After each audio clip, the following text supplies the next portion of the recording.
Hi, my name is Bill Bliss, and I'm at the Microsoft Teams, the new kid on the block.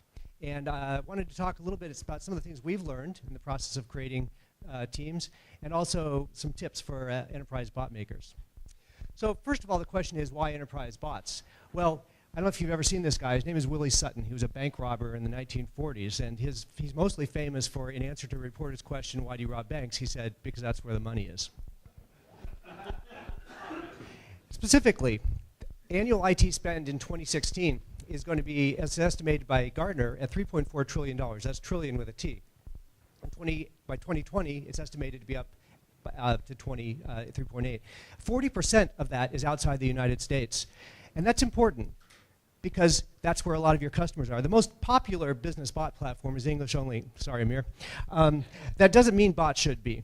And so what does that mean? Take the time to make your strings localizable. Take the time to localize some strings. You might be intimidated by that at first, but really it's not that big of a deal because the languages and the markets follow a power law, meaning that there's a long tail. We estimated that for Teams that we could get over 90% of the Office install base with 18 languages. One important question is, where does your customer's data live? Enterprise customers expect their data to remain within their region. And for a long time, this was pretty simple. There was the EU safe harbor followed by the model clauses, and this is how we solved this problem. We divided the world into 3 regions. These are 3 regional clouds to minimize worldwide average latency. 2 data centers per region, all failover occurs within a region, and then bots are transparently routed to an endpoint. It's fairly straightforward for a bot to replicate this type of strategy.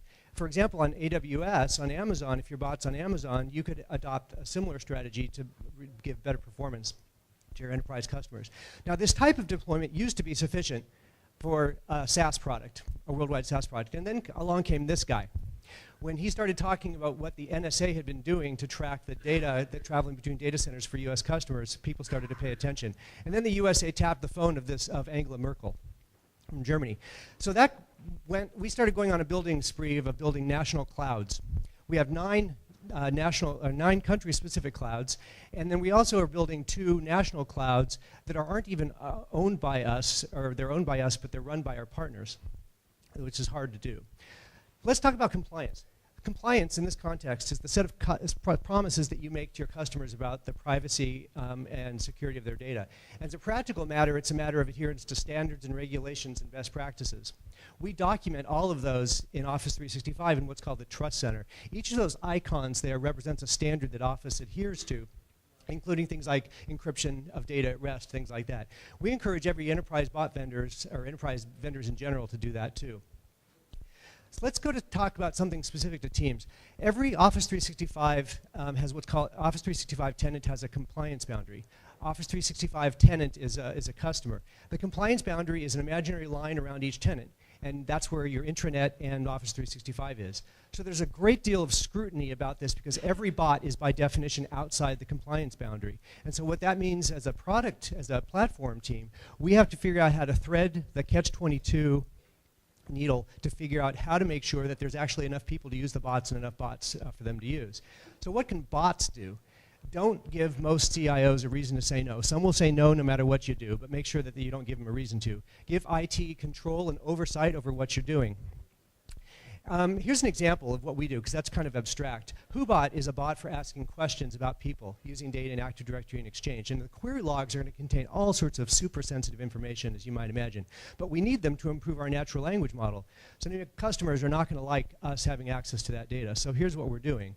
Explicit per user opt-in for logging query data for using it in the first place. A tenant level switch that allows people to turn off query logging entirely, and a tenant level switch to disable or to enable WhoBot in particular. The goal is to make sure that it's on by default. Here's some other tips. Don't log end user identifiable information. Don't log organizational identifiable information. Don't ask for more permissions than you really need to function, and watch for abuse. Again, treat data as if it were your own. Last but not least, make sure you figure out the money. Always look for the opportunity to get a customer or a subscriber. Freemium features if you can, that's tricky, but if you can, or a free trial, set the price point to be a personal or a departmental sale and make it easy to get to a landing page. So we talked about business opportunities, it's a worldwide market, and we talked about generating revenue, navigating the compliance maze, enterprise bots for the win.